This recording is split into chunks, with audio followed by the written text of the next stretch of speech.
Let's bring in Molly Jong-Fast, host of the Fast Politics podcast and special correspondent for Vanity Fair. Always fun to have you. And look, you have talked in great detail about how Project 2025 would affect the judicial system. You've talked about it on your podcast just this week. Give us a quick run through the impact this would have. So I actually did a YouTube series on the dangers of Project 2025 because I felt like it was being so undercovered and it's so important. Basically, one of the main pillars of this project is that you will fire every federal employee. So the idea here is that it's not every federal employee, but it's a large group of them, most of them. Like, for example, you'll get rid of the Department of Education. That will go away. So in red states, they will have to, in all states, they'll have to handle education themselves. And that will hurt red states more because red states have a lower state tax. So all the sort of federal help that states get in education will go away. And it's like that with almost every branch of government. I mean, they'll sort of, that one of the things that's really strange is like they're going to get rid of national weather. So there'll be no more NOAA.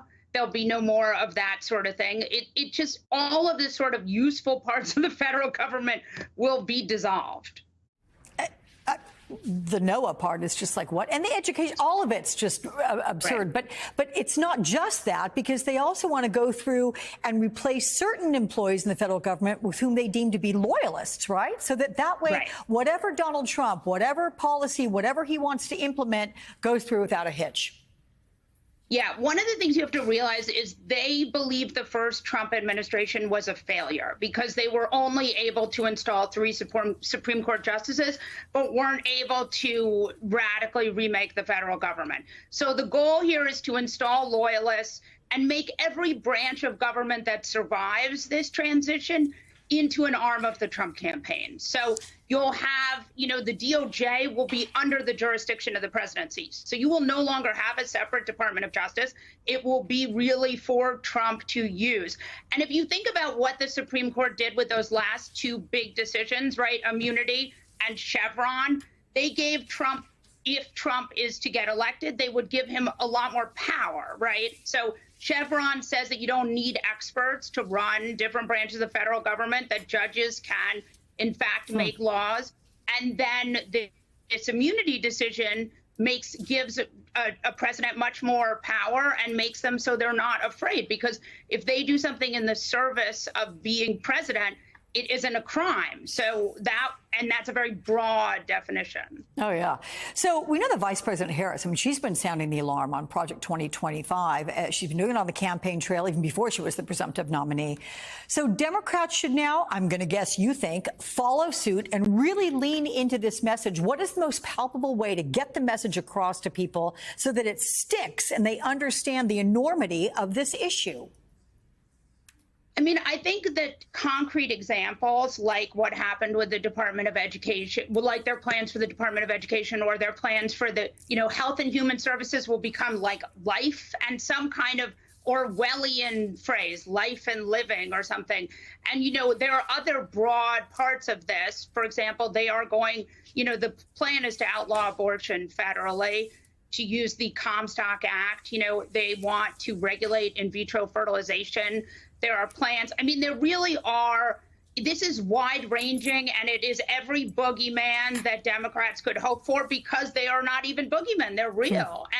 And so the more this gets out, the better. I also think, ultimately, it really is sort of trying to remake the country in this Christian nationalist vision. And what I think is the scariest is, our democracy is in such a perilous moment, right? Because Republicans are not standing up for democracy. They're not saying that these attacks on democracy are wrong. They're pretty much going along with Trumpism.